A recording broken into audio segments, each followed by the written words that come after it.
गीता 18 के श्लोक नंबर 62 में भगवान स्वयं कह रहे हैं कि अर्जुन उस परमेश्वर की शरण में जा जिसकी कृपा से परम शांति व शाश्वत स्थान अर्थात सतलोक को प्राप्त होगा। वो परमेश्वर कौन है, कहां है, कैसा है, जानने के लिए कृपया अवश्य सुनिए जगत गुरु तत्वदर्शी संत रामपाल जी महाराज के अमृत वचन। तो इसी प्रकार एक नगर के पास परमात्मा ऐसे ही एक साधु संत के रूप में रह रहे थे और उनके कई परिवार उनके शिष्य हुए। तो उस परिवार की एक लड़की कहीं विवाही दूसरे गांव में उसका विवाह हुआ। तो परमात्मा संत रूप में विराजमान रहते हैं। तो उन्होंने कुछ दिनों के बाद उनके घर वालों से कहा कि बेटी का विवाह कहाँ हुआ है। उन्होंने बताया कि ऐसे ऐसे उस गांव के अंदर विवाह कर रखा आपकी पुत्री का। तो परमात्मा ने यानी संत, मैं कभी उधर जाऊंगा तो बेटी को मिलके आऊंगा। और उनके माता पिता ने भी कहा कि भगवान जरूर दर्शन दे के आना, कहीं भूल ना पड़ जाए बेटी के। इस उद्देश्य से वो संत उस लड़की के वहां ससुराल चले गए। तो उस लड़की ने जाकर के अपनी सास को भी काफी पढ़ाया, उसको ये ज्ञान सुनाया। कुछ दिनों के बाद उस माई ने, उसकी सास ने भी दीक्षा ले ली उसके साथ कहीं पर आके मालिक से, उसी संत से। संत के शिष्य ज्यादा होने से कई बार पहचान भी नहीं होती। तो जब वो संत जी वहां पहुंचे, कुशल मंगल पूछा, तो संत जी ने पूछा, गुरु जी ने पूछा, बेटी कितने दिन की है, तेरी सास कितने दिन की है? उसने कहा जी ये 6 महीने की है मेरी सासू, सास 6 महीने की है। अच्छा, और तेरा ससुर कि उसका तो वो तो है ही नहीं, उसका जन्म नहीं हुआ अभी तक। तो 2-4 कुशल मंगल की बातें सुन के फिर उसने कहा बेटा मैं फिर आऊंगा और इनको समझाऊंगा, ये भी परमात्मा के मार्ग पर लगेंगे, तेरे ससुर को भी समझाएंगे। तो उसके वो चले गए संत जी। पीछे से उसका ससुर आया तो उसकी सास ने उसको कहा कि ये अच्छी निकम्मी बहू आई, ये तुम्हारी बेइज्जती करती है। ऐसे ऐसे गुरुजी आ रहे थे उसके सामने, कहती है मुझे तो कहती है ये 6 महीने की है। मुझे तो बता रही थी 6 महीने की, मैं 60 साल की और इसके सामने बैठी, और आपको कह रही थी उसका जन्म नहीं हुआ, तो मेरी झूठी भी है, इसकी क्यों कृपा पड़ेगी। तो ससुर समझदार था कि इस लड़की के साथ तो हम क्यों बात करें। आप कह रहे हो महाराज जी फिर आओगे, महाराज जी से पूछेंगे जी आपकी लड़की को कुछ समझाओ, ये ऐसे ना बोला है। तो गुरुजी वापस आए तो उसके ससुर ने कहा महाराज जी या लड़की न समझाओ, ये कैसी बोलती है, 60 साल की बुढ़िया न तेनू कह गया 6 महीने की है, और मेरे बारे में आपको क्या इसने इसका जन्म नहीं हुआ है, ये अच्छी बात नहीं। ऐसे अच्छे घर की लड़की है, ये ऐसे बोल रही है, क्या सोचेंगे लोग, या पागल है या क्या कहेंगे। तो गुरुजी ने बताया, संत ने बताया, देखो ये हमारी कोड वर्ड थे, अध्यात्म यानी सत्संग के ये कोड वर्ड है, ये तुम नहीं समझ सके। इसका कहने का तात्पर्य ये है कि इसकी सासू ने अब इनाम लिया होगा 5-6 महीने पहले। कहा जी 6 महीने पहले यह इनाम दिला के लाई थी, और आपने दीक्षा ले नहीं रखी। आखा मैंने तो नहीं ले रखी। तो ये इसलिए कह रही थी कि जिस दिन सतगुरु मिल गए वो मनुष्य का जीवन उस दिन तो शुरू होता है, और जब तक मनुष्य शरीर नहीं मिला है तो व्यर्थ है, वो जीवन जन्म में नहीं गिनता हमारे हिसाब से।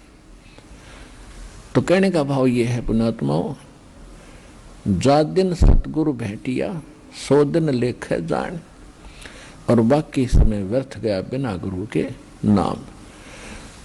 तो ये जो आज का समागम जो प्रारंभ हुआ है, आज का जो समागम प्रारंभ हुआ है, ये दास का जन्मदिन है।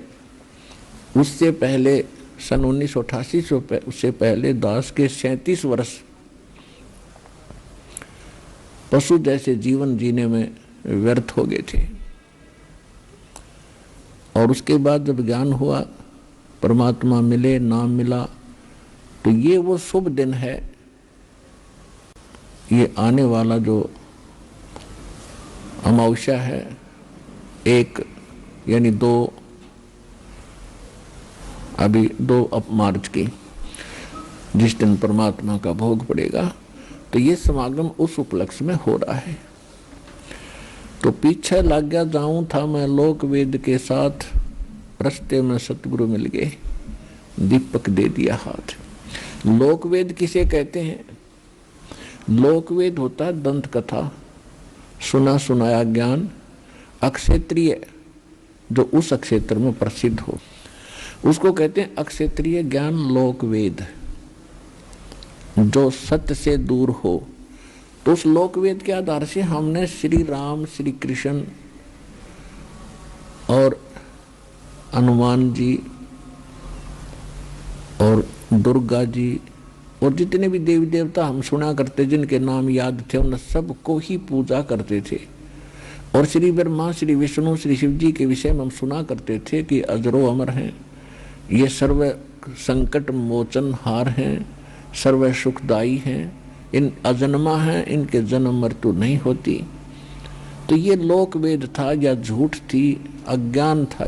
इनकी जीवनी से पता लगा, जिन पुस्तकों को हम हृदय से लगाए रखते थे और सत्य मानते थे, पवित्र पुराणों को, तो उन्हीं पुराणों में आज हम पढ़ रहे हैं कि ये खुद मानते हैं कि हमारा जन्म मृत्यु होता है, हम अविनाशी नहीं। देवी पुराण सचित्र मोटा टाइप, गीता प्रेस गोरखपुर से प्रकाशित, 3रे स्कंद में 123 पृष्ठ पे भगवान विष्णु खुद कह रहे हैं अपनी दुर्गा माता को कि तुम शुद्ध स्वरूपा हो और ये सारा संसार आप ही से उद्भासित हो रहा है।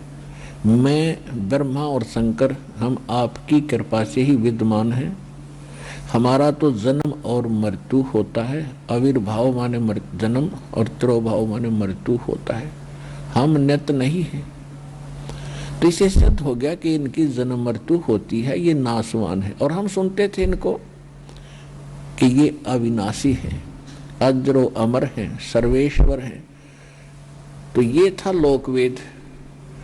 तो इसी आधार से ये दास हनुमान जी की पूजा करता था। बचपन से ही ऐसे किसी भक्तों से, किसी व्यक्ति से सुना तो मंगलवार का व्रत प्रारंभ कर दिया, हनुमान चालीसा शुरू कर दिया। और भी जो भी हमें कोई भी मंत्र थे, हरे राम हरे कृष्ण सीताराम राधे श्याम, ये सारे मंत्र कराया करते हैं। ओम नमः शिवाय, ये गायत्री मंत्र बना रखा था नकलियों ने। यजुर्वेद अध्याय नंबर 36 का मंत्र नंबर 3 है, भूर्भुवः स्वः तत्सवितुर्वरेण्यं भर्गो देवस्य धीमहि धियो यो न प्रचोदयात्। कंप्लीट है ये, इसमें ओम मंत्र नहीं है। इस मंत्र के साथ ओम लगाकर इसको निष्क्रिय करने वाली बात है, इसका कोई लाभ नहीं मिलेगा, क्योंकि इस मंत्र में ओम नाम नहीं है। ये महिमा है पूर्ण परमात्मा सत्य पुरुष की, और ओम नाम है ब्रह्म का, काल का। तो ओम नाम के प्रथम तो ओम नाम ही कंप्लीट नहीं है, और फिर इस ओम नाम को ला दिया हमने परमात्मा की महिमा के साथ। अब जैसे ओम तो समझ ले मुख्यमंत्री का नाम है, और हम महिमा करें प्रधानमंत्री की, तो वहाँ ओम लगा, हमने मुख्यमंत्री लगाकर उसकी महिमा गा रहे हैं। तो कितनी अकल अपने में, और क्या वो सोचेगा सामने वाला प्रधानमंत्री कि मुझे मुख्यमंत्री कहकर संबोधित कर रहा है, कैसा बेवकूफ आदमी है ये, निकालो इसको यहाँ से। तो ऐसे हम भ्रमित कर रखे थे। अब जैसे ये गायत्री मंत्र जो इन नकलियों ने हमें दे रखा था, और शायद हिंदुस्तान का हिंदू शायद ही कोई बचा हो जो इस मंत्र का जाप ना करता हो। चाहे और कोई पूजा वो करता था, इसको अवश्य करता था इसका जाप, जो थोड़ी सी आस्था भगवान की रखता है। तो पुण्यात्मा अब पता चलेगा कि हम लोक वेद के आधार से जो साधना कर रहे थे वो कैसी दी गई थी हमारे नकली गुरुओं द्वारा। पुण्यात्माओं, परमात्मा ने आपको शिक्षित इसलिए किया है कि आप इस अध्यात्म ट्रेनिंग को पूरा करो और अच्छी तरह समझो इसको। इतने दिन खो दिया हमने, भगवान भगवान करते फिरे, परमात्मा की हमने चाह बचपन से ही लगी है।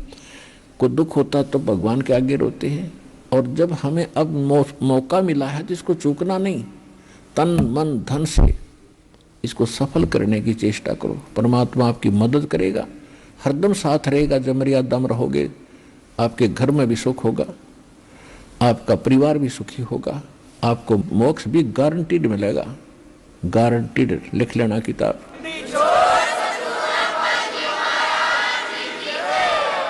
तो इसको समझना पड़ेगा अपने। पहले निरे गीत गान तो बात नहीं बने, बजले रे भगवान तेरे काम आओगा, बजले रे भगवान तेरे काम आओगा, ये तो अच्छी बात है, लेकिन वो भगवान कौन है, उसका भजन कैसे होता है, वो नाम कौन सा है, जब तक आप इससे संतुष्ट नहीं होगे तो आप भक्ति कर ही नहीं सकते।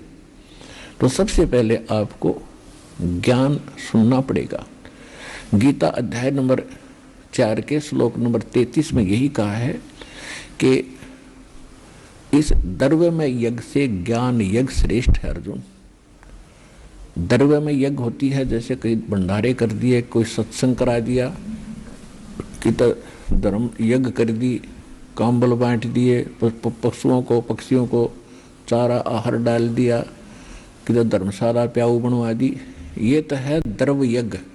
हवन कर दिया, जो द्रव्य से यानी पैसे से होने वाले धार्मिक अनुष्ठान, उसको द्रव्य यज्ञ कहते हैं। उसमें कहा कि ज्ञान यज्ञ श्रेष्ठ है। ज्ञान यज्ञ का अर्थ है पहले ज्ञान सुने, और ज्ञान सुनकर फिर जो गुरु बताओ संत बताओ उस ज्ञान के आधार से फिर तुम धार्मिक अनुष्ठान कर, तब सफलता मिलेगी। ऐसे आंख मीच के अंधाधुंध मनमाना आचरण करने से कोई लाभ नहीं होगा। श्रीमद् भगवद गीता अध्याय नंबर 16 के श्लोक नंबर 23 और 24 में कहा है कि शास्त्र विधि को त्याग कर। 23वें श्लोक में कहा कि शास्त्र विधि को त्याग कर जो मनमाना आचरण करते हैं पार्थ, उनको न तो कोई सुख होता है, न कोई सिद्धि प्राप्त होती है, और न ही उनकी कोई गति होती है। और इन 3 वस्तुओं के लिए ही हम भगवान की साधना करते हैं, और तीनों से होती नहीं। फिर 24वें श्लोक में 16वें अध्याय में कहा कि इससे तेरे लिए अर्जुन कर्तव्य और अकर्तव्य की व्यवस्था में सद्ग्रंथ ही प्रमाण है। किसी की लोक वेद पर आश्रित होकर अपना जीवन नाश ना करना। जो सद्ग्रंथ बताते हैं उन्हीं को आधार मानकर उनकी साधना और अपने ज्ञान को ग्रहण करना। तो इस सतलोक आश्रम बरवाला के अंदर केवल सद्ग्रंथ को आधार मानकर और ये शिक्षा और दीक्षा दी जाती है, और आपके रूबरू किया जाता है। हमारे सद्ग्रंथ ये बताते हैं, ये दास भी वही आपको बता रहा है।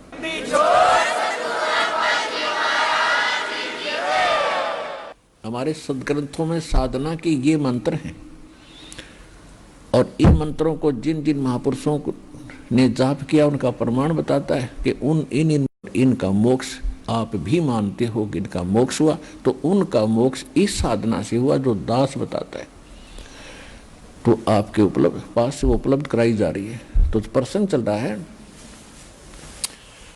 कि शास्त्र विधि को त्याग कर जो मनमाना आचरण हम करते रहे, वो कौन कौन से आचरण थे। आज कुछ प्रकाश डालेंगे गायत्री मंत्र क्या है और ये कहाँ से नकलियों ने ग्रहण किया। इनको ये भी नहीं मालूम आज तक ये गायत्री मंत्र है कहाँ से। कोई कुछ कह रहा था, कोई कुछ कह रहा था कि ऋषियों की खोज है। खोज है तो यजुर्वेद अध्याय नंबर 36 का मंत्र नंबर 3 है। अब विशेष बात सोचने की ये है कि इस मंत्र को हम जाप भी करते थे तो इसका लाभ क्या था। इससे लाभ कितना होना था, जैसे भूर्भुवः स्वः तत् सवितु वरेण्यम भर्गो देवस्य धीमहि धियो यो न प्रचोदयात्। इसका अर्थ है कि परमात्मा सबसे पहले विद्यमान थे, उन्होंने सभी लोकों की रचना की, वो सबका सवितु यानी रचनहार है।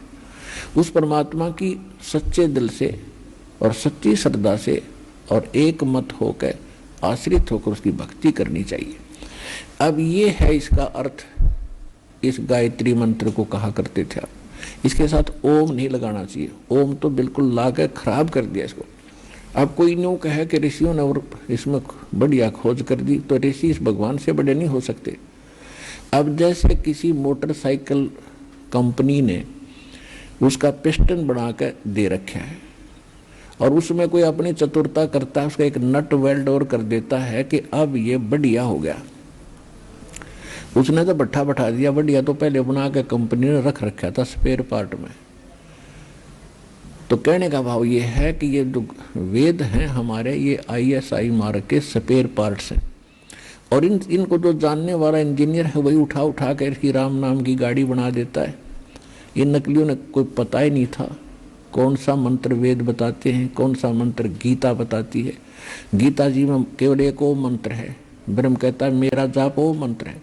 उस परमात्मा का की साधना करनी है, मैं जानता नहीं, उसका ओम तत्सत मंत्र है, 3 मंत्र का जाप है। और गीता में कोई नाम के जाप का कोई प्रावधान नहीं, ना वेदों में है।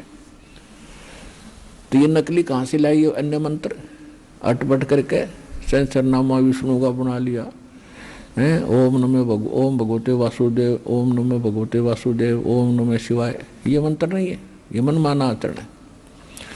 तो कहने का भाव ये है कि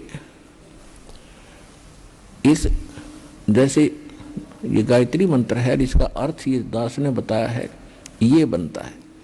तो अब जैसे बिजली के गुण लिखे हैं कहीं पर, ये विद्युत के, और उसके गुणों में लिखा है कि बिजली पंखा चला देती है, बल्ब जगा देती है, अंधेरे में को उजाले में बदल देती है, जमीन से पानी निकाल देती है। बिल्कुल सही है।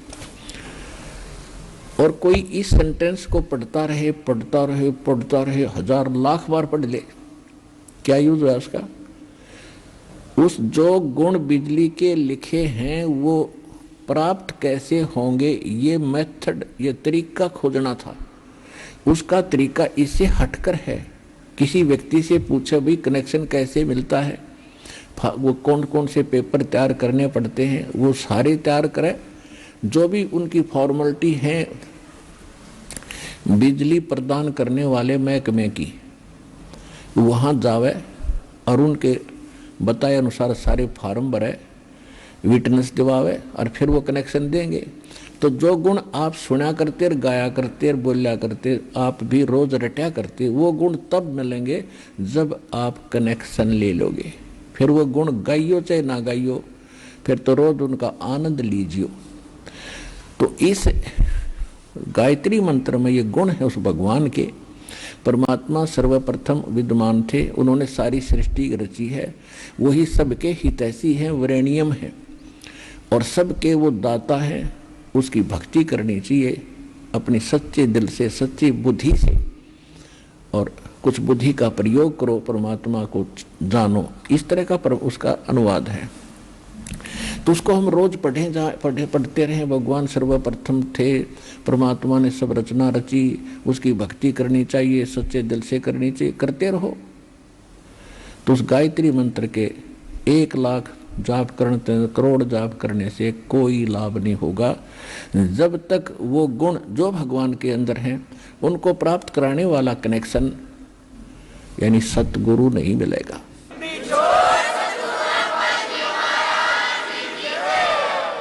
इसलिए वो साधना शास्त्र विधि त्याग कर ये मनमाना आचरण था, और इस गायत्री मंत्र का कोई लाभ आपको नहीं मिला, जिस कारण से आप भक्ति करते करते भी सब दुखों का सामना करते रहे। उसके बाद आप प्रेत पित्र बनकर श्राद्ध खाने के लिए तत्पर रहे, यानी आपके श्राद्ध निकलवाए जा रहे थे। तो क्या लाभ दिया उस साधना आपको? इसी प्रकार अन्य जो साधनाएं हैं, अब जैसे व्रत रखते हैं, व्रत रखने से क्या लाभ होगा? जैसे दास मंगलवार का व्रत रखा करता हनुमान जी का, और छोटी उम्र में ही लग गया था, चौथी पांचवी कक्षा से। तो बच्चे को भूख तक नहीं लग गया करे कि वो सारे दिन उछल कूद मचानी, और उस दिन व्रत रखना कंपलसरी। अब 12 बजे के बाद खाना खा सकते थे, उससे पहले रोटी ना मिलती तो हनुमान थोड़ा याद आया करता, रोटी घनी याद आया करती।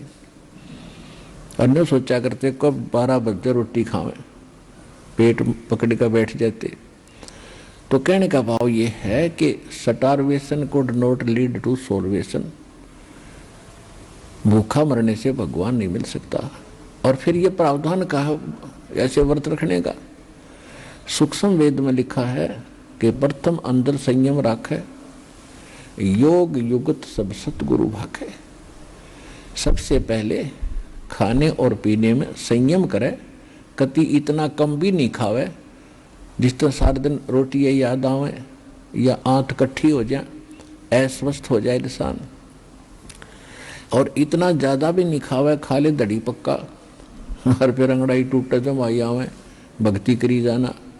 यानी अन्न और जल का संयम रखे, आवश्यक खाना खावे, घना भी नहीं खावे और कति इतना भी नहीं खावे कि भाई कम भी नहीं खाए, यानी अपना मीडियम सा जलपान करे, भक्ति करे, उससे शरीर भी नॉर्मल रहता है। और योग युक्त, योग माने साधना की, युक्ति माने विधि, सतगुरु बतावे तो वो इस तरह की बताओगा। और हमारी पवित्र श्रीमद् भगवद गीता, पवित्र चारों वेद और पवित्र सूक्ष्म वेद जो गॉड गिवन स्पिरिचुअल नॉलेज है, जो परमात्मा स्वयं आकर बोलते हैं, उसको सूक्ष्म वेद कहते हैं और उसको तत्व ज्ञान भी कहते हैं। इन तीन जो सदग्रंथ हैं, 3 सदग्रंथ हैं, इनके अंदर हमारी भक्ति की विधि यथार्थ लिखी हुई है। लेकिन वेद और गीता में एक जैसी विधि है भगवान के पाने की, ये इनकम्प्लीट है, कंप्लीट नहीं है। इसका प्रमाण है श्रीमद् भगवत गीता अध्याय नंबर 4 के और श्लोक नंबर 32 और 34 में। यहां पर ये गीता ज्ञानदाता श्री कृष्ण में प्रवेश करके ब्रह्म बोल रहा है, ब्रह्म।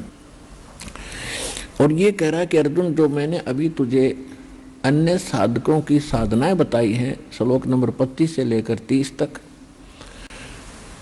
कोई कैसी, कोई देवताओं की पूजा करता है, कोई एक पैर के खड़ा होकर के तप करता है, और कोई प्राणायाम आदि करके न सोचा भाई इससे मोक्ष हो गया, कोई घोर तप को तपता है, और कोई केवल स्वाध्याय करते हैं, कोई अहिंसावादी घोर व्रत रखते हैं, जैसे मुंह पर पट्टी बांध कर नंगे पैरों घूमते हैं, हम हिंसा नहीं करते, हम हिंसा नहीं करते, अहिंसा में विश्वास रखते। कहते ये साधना करने वाले साधक अपनी अपनी साधनाओं को ये पापनाशक जानते हैं। पापनाशक मीन मोक्षदायक, पापनाश होंगे तभी तो मोक्ष होगा, तो मोक्षदायक मानते हैं।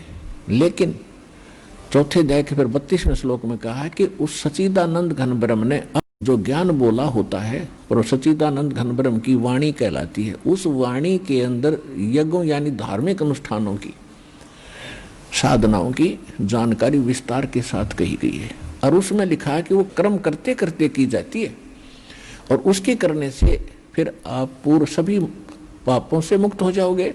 और उस फिर चौथे अध्याय के 34वें श्लोक में कहा है कि वो जो तत्व ज्ञान है मैं नहीं जानता, गीता ज्ञानदाता कहता है, उसके लिए तत्वदर्शी संतों की खोज करो जो उस तत्व ज्ञान से परिचित हों, जो गॉड गिवन स्पिरिचुअल नॉलेज है, complete God given complete spiritual knowledge है, यानी पूर्ण परमात्मा द्वारा दिया गया संपूर्ण ज्ञान उसमें है। और वो तत्वदर्शी संत बताओगे, उनके पास जाकर विनम्र भाव से प्रणाम करके, दंडवत प्रणाम करके पूछना, तब वो आपको बताएंगे। तो इससे सिद्ध हो गया कि गीता के अंदर कंप्लीट स्पिरिचुअल नॉलेज नहीं है, लेकिन गलत नहीं है। गीता अध्याय नंबर 7 के श्लोक नंबर 29 में गीता ज्ञानदाता बता रहा है कि मैं जो ज्ञान दे रहा हूं तुझे कि तत्वदर्शी संत की खोज कर ले। और जिन्होंने मेरी इस बात को आश्रय कर लिया, मेरे ज्ञान का आश्रय कर लिया, जो मेरे इस ज्ञान के आश्रित होकर और तत्वदर्शी संत से संपर्क साध लेते हैं, वो व्यक्ति जो केवल जरा और मरण से छूटने का ही प्रयत्न कर रहे हैं। जरा माने बुढ़ापे का कष्ट और मरण माने मृत्यु, तो वो तत्परम से और सारे तत्व ज्ञान से और सारे इन कर्मों से परिचित हो चुके हैं। जो केवल जरा और मरण, जरा माने वृद्ध अवस्था का कष्ट, बुढ़ापे का दुख, और मरण माने मृत्यु, जो केवल जरा और मरण से मोक्ष पाने के लिए, छुटकारा पाने के लिए जो प्रयत्नशील हैं, वो मेरे इस ज्ञान को आश्रित कर चुके हैं और वो तत्ब्रह्म से परिचित हैं। तत्ब्रह्म और सारे अध्यात्म ज्ञान से और सारे कर्मों से वो परिचित हो चुके हैं। तो कहने का भाव ये है कि वो फिर इस संसार की किसी अन्य वस्तु की इच्छा नहीं रखते, वो केवल वृद्ध अवस्था से यानी और पुनर्जन्म से छुटकारा पाना चाहते। तो कहने का भाव ये है कि इस जीव के लिए वृद्ध अवस्था सबसे बड़ा दुख है, सबसे बड़ा कहर है इसके लिए, और फिर मृत्यु उससे भी बूंदी, उससे भी बुरी। हम अपने बच्चों में कितने प्यार है इनके अंदर, कितना संपत्ति में हमारा लगाव है, सारा जीवन उसी पर लगा देते हैं, जमीन खरीदने में, उसके ऊपर कोठी बंगले बनाने में, और फिर मर जाते हैं एक सेकंड में। तो ये कोई जीवन है? तो ये छुटकारा होगा वहाँ सतलोक में जाने से जहाँ आप रहा करते थे, और वहाँ जाने के बाद फिर आप वापस मृत्यु में नहीं आओगे। वहाँ वृद्ध अवस्था नहीं है, ऐसी सृष्टि है, ऐसा ही आपका परिवार बनेगा और वो परिवार सदा के लिए आपके साथ रहेगा। वहाँ किसी चीज़ का अभाव नहीं है, कोई मृत्यु नहीं है, कोई राग द्वेष नहीं है, इतना वहाँ का वातावरण इतना अच्छा है। तो हम उसको छोड़कर यहाँ गलती से आप फंसे और हम इतने दलदल में धस गए, हमने वो शुद्ध भी ना रही कि इससे हटकर भी कोई स्थान है, इससे हटकर भी कोई भगवान है। अभी तक हमारे धर्मगुरु स्वर्ग तक की रामायण सुनाया करते थे, अभी तक ये हमारे को स्वर्ग तक की ही कथा सुनाया करते थे, और मृत्यु फिर भी डेफिनेट है, अपने कर्म भोग कर फिर आना ही पड़ता है। तो ये जो पढ़ाई इनकम्प्लीट थी, ये धातम मार्ग इनकम्प्लीट था, अधूरा था। अब संपूर्ण spiritual knowledge, complete spiritual knowledge परमात्मा का दिया हुआ इस दास के पास उपलब्ध है, विश्व में किसी के पास नहीं है। ये आज समझ में आ जाए आपके, चाहे 10 दिन के बाद आ जाना, ये विश्व में ज्ञान किसी के पास नहीं है, और ना भक्ति है और ना ये मंत्र है।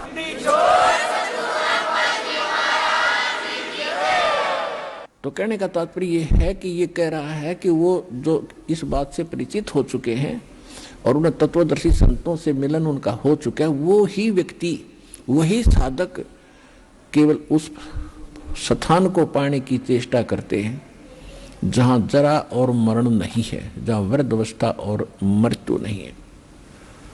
8वें अध्याय के प्रथम मंत्र में अर्जुन ने पूछा कि किम तत्परम, वो तत्परम क्या है जिसके विषय में आप कह रहे हो कि जो व्यक्ति केवल जरा और मरण से छूटने का प्रयत्न करते हैं, तो ऐसा वो तत्परम कौन है, ऐसा वो तत्परम क्या है, अध्यात्म क्या है? तो 8वें अध्याय के 30वें श्लोक में गीता जी में गीता ज्ञानदाता कहता है कि वो परम अक्षर ब्रह्म है, यानी गीता ज्ञानदाता से अन्य है। और गीता अध्याय नंबर 15 के श्लोक नंबर 1 से 4 में और 16 और 17 में एक निष्कर्ष दिया है, तत्वदर्शी संत की पहचान भी बताई है कि ये उल्टा लटका हुआ संसार रूपी वृक्ष जानो। जैसे जड़ वृक्ष तो वैसे नीचे से ऊपर होता है, जमीन में जड़ होती है, ऊपर तना होता है, डार होती है, शाखा होती है, पत्ते होते हैं। तो इसको ये समझ लो कि ये उल्टा लटका हुआ है, ऊपर को जड़ है, वो तो पूर्ण परमात्मा है, क्योंकि जड़ ही पूरे वृक्ष को आहार देती है, पालन करती है। तो वो परमात्मा जो पालन करता है वो तो सतलोक और सचखंड ऊपर रहता है, और नीचे की इसके तना ये तो अक्षर पुरुष है, गीता ज्ञानदाता नहीं बताया। गीता ज्ञानदाता ने तो इतना कहा है कि ऊपर को जड़ और नीचे को तीनों गुण रूपी शाखा वाला ये उल्टा लटका हुआ संसार रूपी पीपल का वृक्ष जानो। और जो संत इसके सारे विभाग जानता, स वेदविद, वो तत्वदर्शी संत है, वो वेद के तात्पर्य को जानता है, उससे बात कर।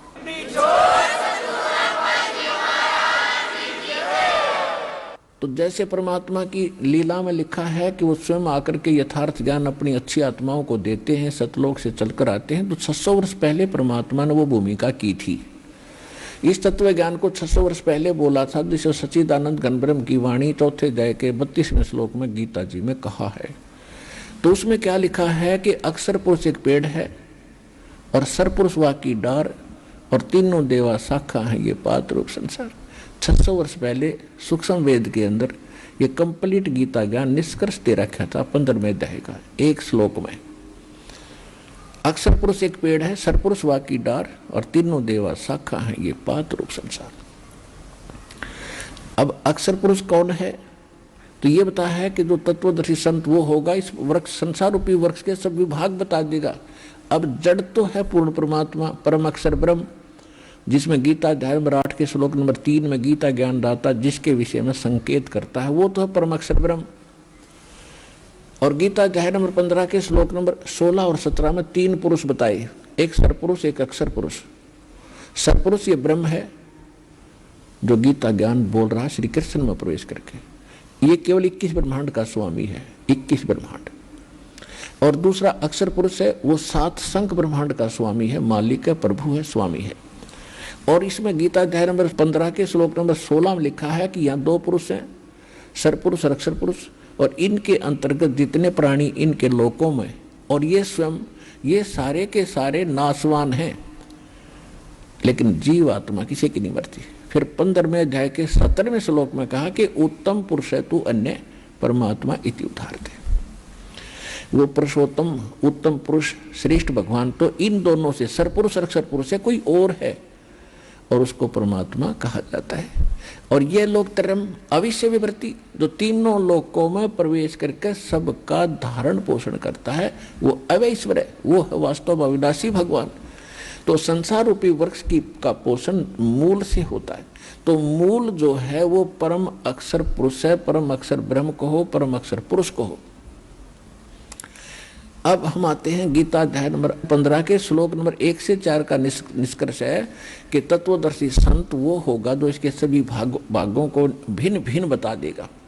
सरपुरुष कौन है, परम अक्षर पुरुष कौन है, और अक्षर पुरुष कौन है, डार कौन है, यह आपको बता दिया कि संसार रूपी वृक्ष की मूल तो परम अक्षर ब्रह्म है, परम अक्षर पुरुष कहो, परम अक्षर ब्रह्म कहो। और तना जो जमीन से बाहर दिखाई देता उस अक्षर पुरुष जानो, जिसको परब्रह्म भी कहते हैं, जो 7 संग ब्रह्मांड का स्वामी है। उसके बाद उस तने से एक मोटी डार निकलती है, वैसे तो बहुत सी निकलती है, उनमें से एक को समझो ये सरपुरुष है, ज्योत निरंजन है, ये काल है, 21 ब्रह्मांड का स्वामी है, ये ब्रह्मा विष्णु महेश का पिता है। तो इसकी डार के आगे फिर 3 शाखा हैं, रजगुण ब्रह्मा, सतगुण विष्णु, तमगुण शिव जी, और आगे पात रूप संसार है। इनके इस उस डार पर लगी हुई शाखाएं 3 और उनके आगे जितने पत्ते हैं वो हम हैं, पात रूप संसार। ये तो परमात्मा ने बताया और युवदास ने आपका रूबरू कर दिया।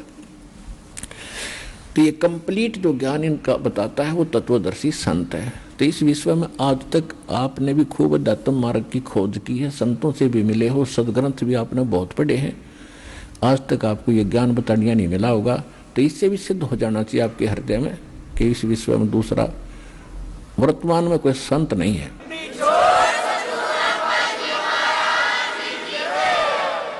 जो तत्वदर्शी संत हो। अब प्रश्न आता है गीता अध्याय नंबर 8 के श्लोक नंबर 3 में वो परम अक्षर ब्रह्म बताया है कि जिसको जानने के बाद प्राणी जो संतों के पास पहुंचेगा, तत्वदर्शी संतों के पास जाएगा, वो उसको यथार्थ ज्ञान देंगे, उसके बाद वो केवल भक्ति करेगा मोक्ष के लिए ही। वृद्धावस्था उसने दिखेगी, खड़ी दिखाई देगी, पैर टूटेगा, बुढ़ापे में सारा कुछ का संकट जीव पर आ जाता है। और चलो अब तो थोड़ा बहुत मालिक के नाम से हल्का भी होगा, भक्ति करेंगे तो, और फिर सदा का झंझट छूटे, मौत मिटेगी, वृद्धावस्था नहीं होगी, तो इससे बड़ा सुख जीवन में जीव को होगा क्या? और मनुष्य जीवन सदा रहेगा। तो वो स्थान और उस वस्तु को पाने के लिए एकमात्र स्थान सतलोक आश्रम बरवाला, जिला हिसार, हरियाणा में है, और इस दास के पास उपलब्ध है, विश्व में नहीं है।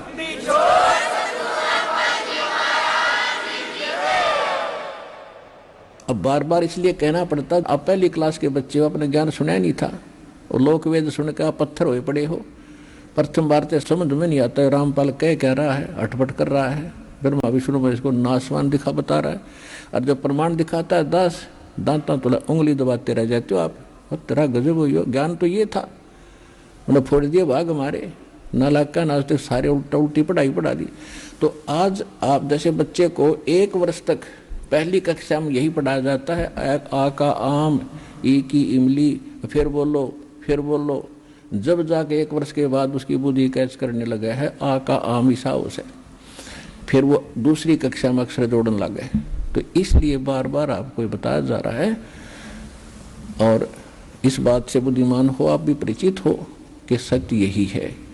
क्योंकि यहाँ आने वाला व्यक्ति ऐसे वैसे नहीं आता, दूध और पानी छान कर और पूरा ज्ञान समझकर सब प्रमाण मिलाकर तब यहाँ पहुँचता है। नहीं तो हम भ्रमित कर ही रखे हैं। पर प्रथम बार तो सुनने को दिल नहीं करता इस सच्चे ज्ञान को। ऐसा हो जाता जैसे कुनीन खा लियो, पर रोग कटेगा कुनीन न खाते, या खानी पड़ेगी आपने।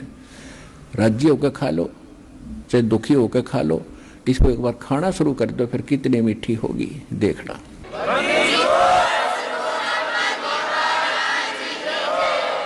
तो प्रसंग चल रहा है कि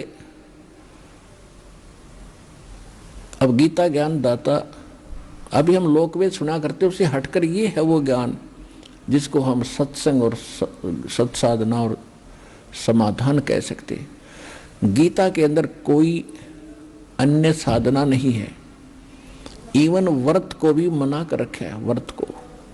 अब जो प्रसंग चल रहा है हम उसी को आगे बढ़ाते हैं कि 8वें अध्याय के तीसरे मंत्र में गीता ज्ञानदाता कहता है कि वो परम अक्षर ब्रह्म है, जिसको उस तत्व ब्रह्म को जिसने जान लिया वो जरा और मरण से छूटने का प्रयत्न ही करते हैं। फिर गीता अध्याय नंबर 8 के श्लोक 5 और 7 में गीता ज्ञानदाता कहता है कि यदि तू मेरी भक्ति करनी है तो मेरी भक्ति कर। उसका केवल 8वें अध्याय के 13वें श्लोक में बता दिया कि ओम इति एकाक्षरम ब्रह्म व्यवहारण माम अनुसमरण ये पर्याति तदंदेहम सयाति परमाम गति। गीता ज्ञानदाता श्री कृष्ण में बोल रहा है, वो ब्रह्म है, वो काल है। वो कहता है कि मुझ ब्रह्म का यदि इतना साधना करनी है तो केवल एक ओम अक्षर है, नथिंग एल्स, और कुछ नहीं। ओम इति यह है एकाक्षरम, एक अक्षर ओम है। ओम इति एकाक्षरम ब्रह्म व्यवहारण माम अनुसमरण, मुझ ब्रह्म का उच्चारण करके श्रवण करता हुआ ये पर्याति तदंदेहम, जो शरीर छोड़कर जाता है, सयाति परमाम गतिम, जो मेरे से मिलने वाली, ओम से मिलने वाली जो को प्राप्त होगा। वो परम गति कौन सी है? ब्रह्मलोक प्राप्ति होती है। गीता अध्याय नंबर 8 के ही श्लोक नंबर 16 में कहा कि अर्जुन के ब्रह्मलोक में गए हुए प्राणी भी फिर वापस जन्म मृत्यु में आते हैं। इति सिद्धम कि ओम के नाम के जाप से वो मोक्ष नहीं हुआ, कौन सा? जिसमें जन्म मृत्यु हो रही है, यदि ये हुआ, और वो नहीं हुआ जिसमें जन्म मृत्यु कभी नहीं होती। तो जिसमें जन्म मृत्यु यहाँ कभी में नहीं आते वो है कंप्लीट सोल्वेशन, वो कंप्लीट मोक्ष है, कल्याण है, पूर्ण मोक्ष। गीता अध्याय नंबर 15 के श्लोक नंबर 4 में कहा कि तत्वदर्शी संत की प्राप्ति के पश्चात परमेश्वर के उस परम पद की खोज करनी चाहिए, जहां जाने के बाद साधक फिर लौटकर कभी संसार में नहीं आते। और जिस परमात्मा ने सारे ब्रह्मांडों की रचना की है, यानी संसार रूपी वृक्ष की प्रवृत्ति जिससे विस्तार को प्राप्त हुई है, यानी जिसने सब ब्रह्मांडों की रचना की है वो परमात्मा है। और उसकी भक्ति करने से वहाँ उसके वो तत्वदर्शी संत बताएंगे, उसके बाद उस परम पद की खोज करनी चाहिए, जहाँ जाने के बाद फिर लौटकर कभी संसार में नहीं आते। और उस केवल एक मात्र उसकी भक्ति कर और उसी की शरण ग्रहण कर। तो ये गीता अध्याय नंबर 8 के श्लोक नंबर 5 और 7 में और 13 में ये कहता है कि मेरा ओम मंत्र है और तो मेरा जाप कर, निसंदेह तो युद्ध भी कर और मुझे प्राप्त होगा।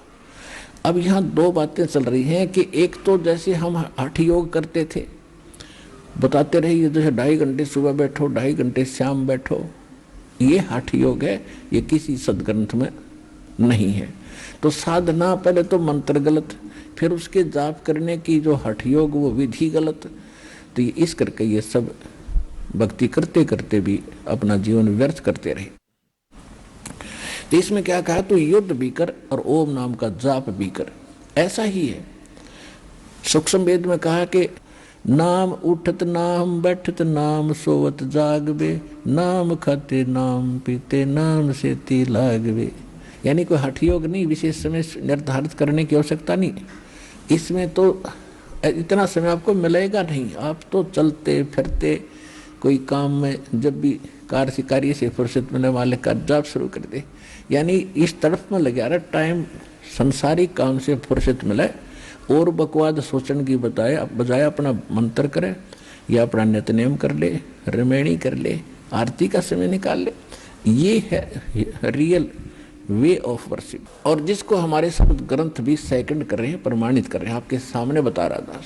तो इसमें लिखा कि तू युद्ध भी कर और मेरा सिमरण भी कर, बिल्कुल सही है। और तीसरे अध्याय के 7-8 मंत्र में भी स्पष्ट करता है ये कि अर्जुन एक स्थान पर बैठकर जो कोशिश करते हैं तो मन इनका काबू नहीं होता, लोग दिखावा करते हैं, औरों को न दिखाकर मैं बड़ा साधक बना बैठा है, तो ये तो दम्भी है, ढोंगी, पाखंड कर रहे हैं। अगर तू ऐसे बैठा रहेगा, भक्ति ऐसे साधना करेगा, तेरा निर्वाह कैसे चलेगा, तेरा गुजारा कैसे होगा।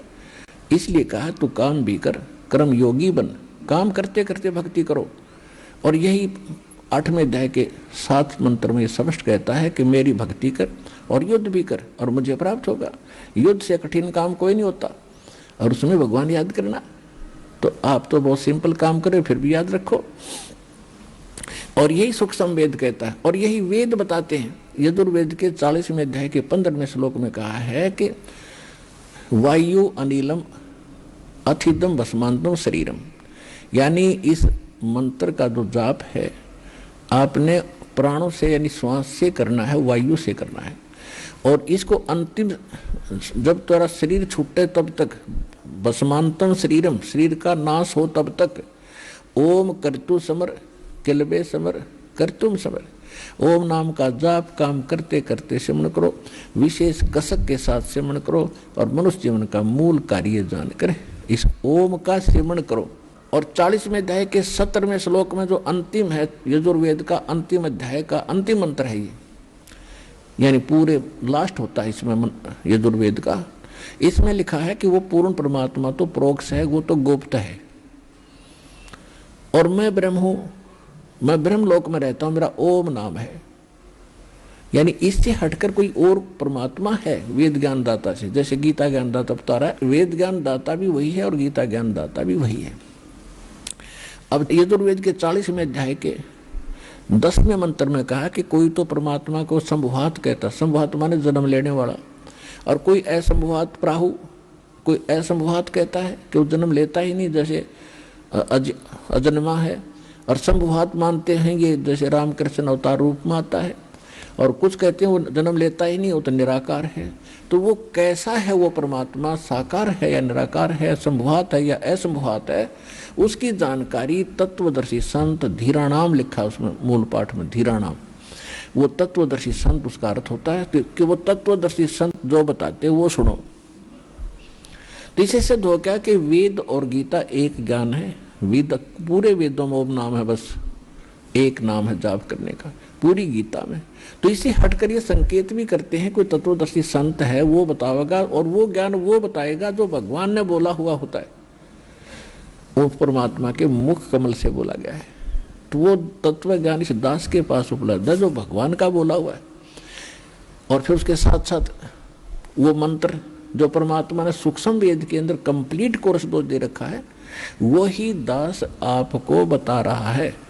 सूक्ष्म वेद के अंदर विद्यमान है। और ये कबीर सागर को पढ़ने वाले, कबीर बीजक को पढ़ने वाले कबीर पंथी और गरीबदास साहिब जी के ग्रंथ को पढ़ने वाले गरीबदासी, ये कख भी नहीं समझ सके भगवान का वास्तविक। और उनमें लिखा हुआ है मंत्र कौन सा है। मेरे पूज्य गुरुदेव जी के पास था कंप्लीट कोर्स और इस दास को दिया। कहते बेटा ये ऐसे देने का नहीं था, तेरे अतिरिक्त मैंने किसी को नहीं दिया और भगवान का आदेश नहीं था।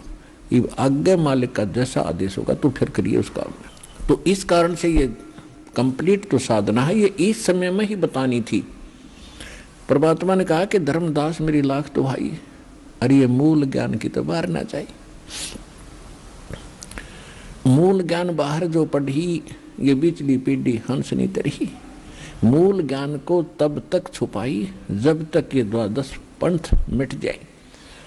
अब ये पंथ नहीं रहेंगे, थोड़े से दिन में देख लेना, समय तो थोड़ा लगेगा।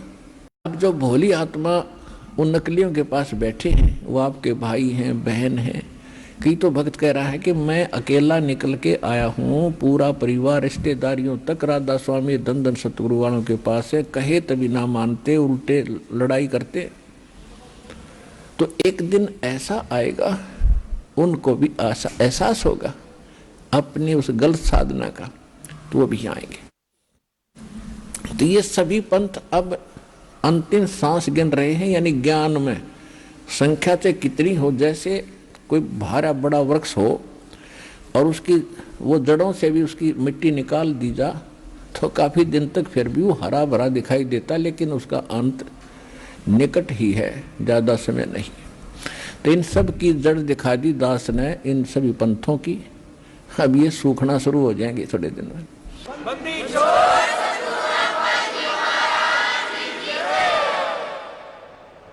अब जो प्रसंग चल रहा है हम हटकर उस पर आते हैं।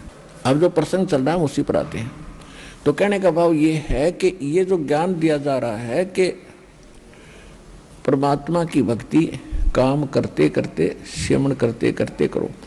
अब यहाँ पर गीता के अंदर एक दो तरह का ज्ञान है।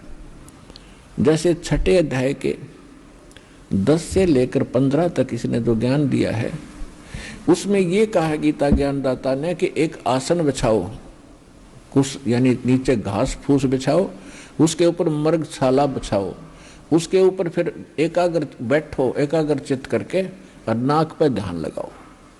तो ये जो मार्ग बताया है, या भ्रमित ना हो पाठक, क्योंकि गीता तो आपने खूब पढ़ी है, कभी आपके मन में यह भी आओगी कि यहाँ क्यों ऐसा कहा। और वहाँ तीसरे अध्याय के 8वें और 9वें में वो स्पष्ट कह रहा है कि तू वैसे चौथे 5वें 1 से लेकर 8 तक का ये सारांश है गीता अध्याय नंबर 3 का, कि अगर कोई ऊपर से इंद्रियों को रोककर दिखावा करता है तो ढोंगी है, और तू ऐसे बैठा रहता है, निर्वाह कैसे होगा। काम भी कर, युद्ध भी कर, भक्त और साधना भी कर। और ये दुर्वेद में बता दिया, ओम कर तू समर किलवे समर कर तुम समर, मंत्र यही है। और फिर सूक्ष्म वेद कहता है, कहते नाम उठत नाम बैठत नाम सोत जागवे, नाम खाते नाम पीते नाम सेती लागवे। आइए अब हम उन श्रद्धालुओं के अनुभव जानते हैं जो जगत गुरु तत्वदर्शी संत रामपाल जी महाराज जी से दीक्षा प्राप्त कर चुके हैं तथा उनके द्वारा बताए गए भक्ति मार्ग पर चल रहे हैं। जी नमस्कार। हाँ जी नमस्कार जी। जी क्या नाम है आपका? मेरा नाम गीता। गीता जी, आप कहाँ से आए हो? जी मैं राजपुरा पटियाला पंजाब से आई हूँ। जी संत रामपाल जी महाराज जी से कब जुड़े आप? मैं 25 जून 2017 में जुड़ी हूँ। संत रामपाल जी महाराज जी से जुड़ने से पहले आप क्या भक्ति साधनाएं करते थे? जी मैं भक्ति साधना तो ऐसे देवी देवताओं की करती थी, लेकिन मैं अंदर से नास्तिक की थी। ऐसा क्यों? क्योंकि मैं किसी की भी देवी देवताओं को मानती नहीं थी। हमारे घर में बहुत ज़्यादा प्रॉब्लम थी, उस वजह से मैं देखा देखी करती थी, लेकिन मेरे मन से किसी के नामों को नहीं करती थी मैं। संत रामपाल जी महाराज जी से जुड़ने के पीछे क्या कारण रहा? पहली मकसद तो मेरा यही है कि हम अपने घर में पढ़ते थे, सुनते थे सभी पंडितों वगैरह से कि गुरु बनाना जरूरी है, और कृष्ण जी के कार्तिक माता में लिखा हुआ है गुरु जरूर बनाना चाहिए हमें। इसलिए मैं गुरु बनाने के लिए सोचती थी कि कोई अच्छा गुरु मिलेगा जो मेरे सवालों का जवाब दे सकेगा, दुख दर्द दूर कर सकेगा, उसी को मैं गुरु बनाऊंगी। किस प्रकार का दुख दर्द था? दुख दर्द हमारे घर में लड़ाई झगड़ा क्लेश रहता था। बचपन में हमारे पिता गुजर गए थे, फिर शादी के बाद हमारे प्रॉब्लम में थी, पारिवारिक काफ़ी समस्याएं थी हमें। संत रामपाल जी महाराज जी के बारे में कैसे पता चला?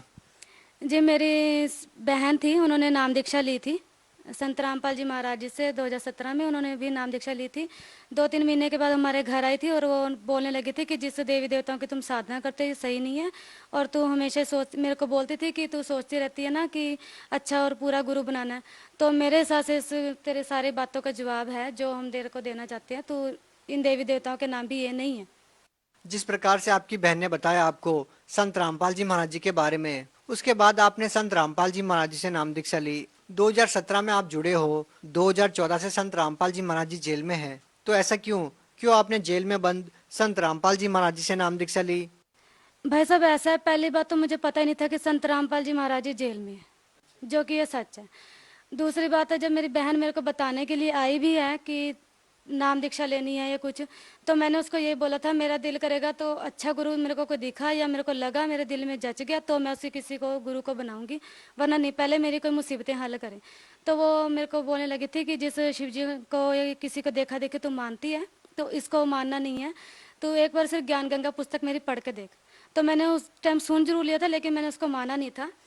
लेकिन कुछ टाइम के बाद ही 2 महीने बाद मेरी मम्मी बहुत ज़्यादा बीमार होने लगी। वो ख़त्म हो गए थे, मतलब उनकी डेथ हो चुकी थी। 3 जून 2017 में उनकी डेथ हो चुकी।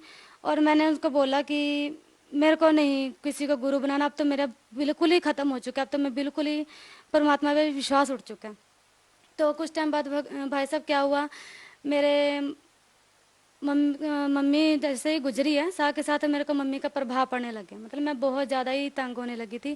भूत प्रेत की समस्या होने लगी? जी, मम्मी ना जैसे मेरे अंदर ही आ गए थे, ऐसा मेरे को महसूस होने लगा। मैं ना कोई क्या बोल के जा रहा है क्या नहीं, मेरे को कुछ भी नहीं पता चल रहा था। और मैं अपने 3-4 सालों से 2013 से ही मेरे 2012 में मेरी शादी हुई है। 2013 से मैं अपने ससुराल में बैठी, अपने मायके में बैठी थी, जिसकी वजह से मैं वैसे बहुत तंग थी। मम्मी के गुजरने के बाद मैंने सोचा चलो कोई बात नहीं, कोई गुरु बना के देखते, इतना वो बोल रही है तो सुनने में भी कोई हर्ज नहीं है।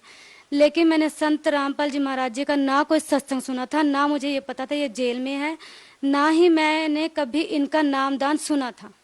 जी, मैंने पुस्तक नहीं शुरू की थी, बस मेरे को ये मेरी बहन को देख के लग गया था कि मैंने ना देखना है कि ये कौन से देवी देवताओं का जाप करते हैं सही। बस उस नाम जाप के चक्कर में ही मैंने सोच लिया था, सोचूंगी कि इसी गुरु को गुरु बनाऊं, जबकि मैंने संत रामपाल जी की शक्ल नहीं देखी थी।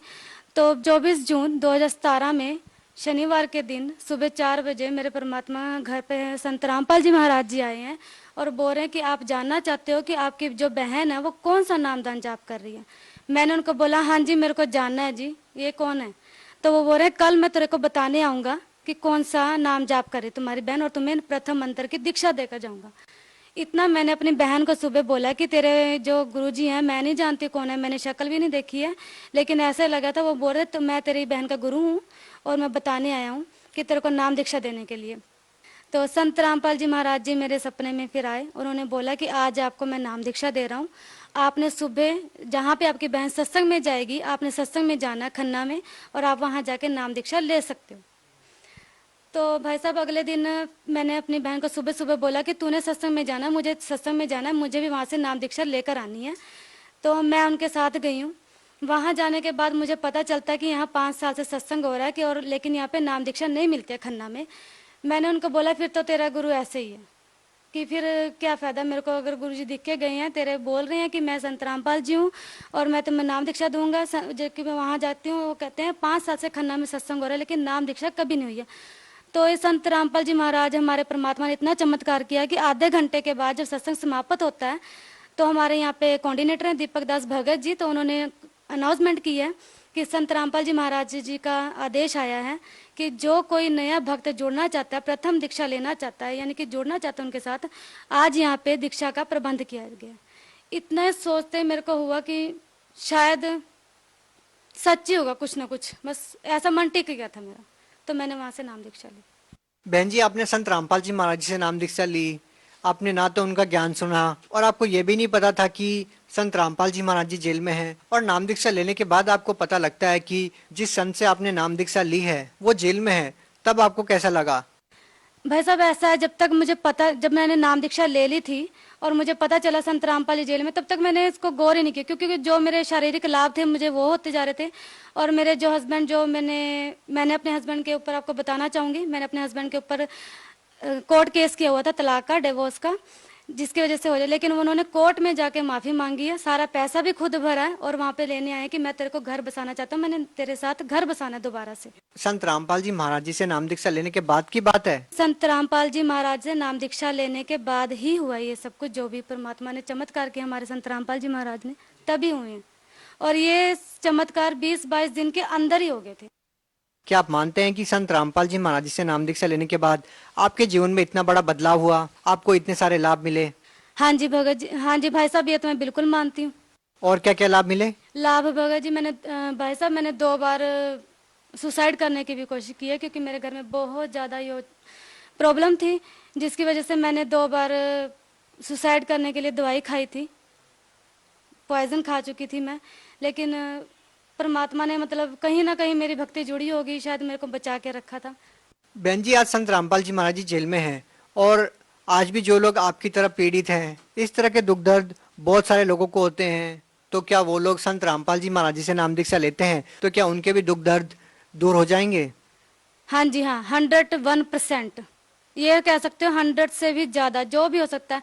मैं कह रही हूँ कि मैंने कोई ऐसा मतलब खोज करती थी गुरु बनाने के लिए, जब भी मैं आसाराम बापू जी के पास, हमारे रिश्तेदारों ने नाम दिया होता, और इससे पहले मैंने ब्रह्म कुमारी वालों के पास जाके उनकी बुक्स वगैरह पढ़ने की कोशिश की थी, तो काफ़ी सारा ज्ञान था जो मैं सोचती थी कि जो मेरे सवालों का जवाब दे सकेगा उनको ही मैं गुरु बनाऊंगी। तो मेरे सवालों के जवाब होते थे, कई बार पढ़ती थी सारी किताबें, ऐसा नहीं है, लेकिन मैं अंदर से नहीं पढ़ती थी, सिर्फ उसको खोज करने के लिए कि जब मेरे को इन सारे सवालों के जवाब मिल जाएंगे, कुछ सुधार दिखेगा, तो ही मैं किसी को गुरु बनाऊंगी। और मैं 101% कह सकती हूँ कि संत रामपाल जी से ऊपर इस दुनिया में ना कोई है, ना ही कोई होगा। बहन जी, आपके जीवन में इतना कुछ घटित हुआ, आपके ससुराल वालों ने आपको छोड़ दिया और उसके बाद आप एक ऐसे संत से जुड़ते हैं जिनके बारे में आप कुछ नहीं जानते, आपने जिनको देखा तक नहीं था, उनसे जुड़ने के बाद आपको इतने सारे लाभ मिले। भगत समाज के सामने समस्या ये है कि संत रामपाल जी महाराज जी जेल में हैं, तो वो उनसे नाम दीक्षा कैसे ले सकते हैं? हाँ भाई साहब, ऐसा है, सबसे पहली बात, जिनको तो अपने कष्ट कटवाने हैं वो तो एक बार इस चीज को जरूर ट्राई करें कि हमें संत रामपाल जी से कोई फायदा हो रहा है या नहीं। दूसरी बात, संत रामपाल जी जेल में है, ये तो दुनिया के लिए है, अगर वो जेल में है तो मैं खुद ये प्रूफ कर सकती हूँ कि 2017 में मैंने नाम दीक्षा ली है, और मेरे को तो किसी संत रामपाल जी का नाम भी नहीं पता था, या तक के नहीं पता था कि वो जेल में है। और आप मान नहीं सकते हो कि भाई साहब मेरे को 2017 में नाम दीक्षा लेने के बाद 3 दिन के बाद ये पता चला था कि वो गुरु जेल में है। तो आप सोच सकते हो, मेरे को जब उन्होंने 20-22 दिन के अंदर लाभ दिया, मेरी परीक्षा लेने आए हैं, सब कुछ संभाला, मेरा घर बसा हुआ, जो उजड़ा हुआ मेरा इतना घर था उसको बसाया आके। मेरे हस्बैंड जो थे उस समय अफीम पता नहीं क्या क्या नशे करते थे, जिस नशों के बारे में मैंने कभी नाम भी नहीं सुना था, वो भी कर रहे थे। आज देखो वही है, वो मेरे को लेके बैठे हैं घर, हम आराम से खा रहे हैं, पका रहे हैं। मेरी बेटी 6 साल की हो चुकी है, अब हम आराम से रह रहे हैं। 3-4 महीने से हम और भी अच्छा हमने घर जोड़ लिया। बल्कि मैं संदेश तो नहीं दे सकती, पर ये जरूर कहूंगी, एक बार संत रामपाल जी महाराज जी का ना सत्संग सुनकर जरूर देखें, अपने ग्रंथों से मिलान करके देखें, एक बार उनको समझने की कोशिश जरूर करें। और कुछ नहीं तो आप लाभ लेने के लिए जरूर सोचें कि हमें लाभ लेना है, कि आपकी कोई समस्या है, एक बार समस्या के लिए जुड़ कर देखें, तो कोशिश जरूर करनी चाहिए। जी धन्यवाद साहब जी।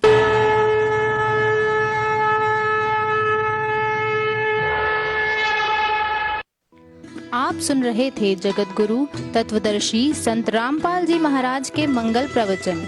अधिक जानकारी के लिए संपर्क करें 8222-880-541, 8222-880-542, 8222-880-543, 8222-88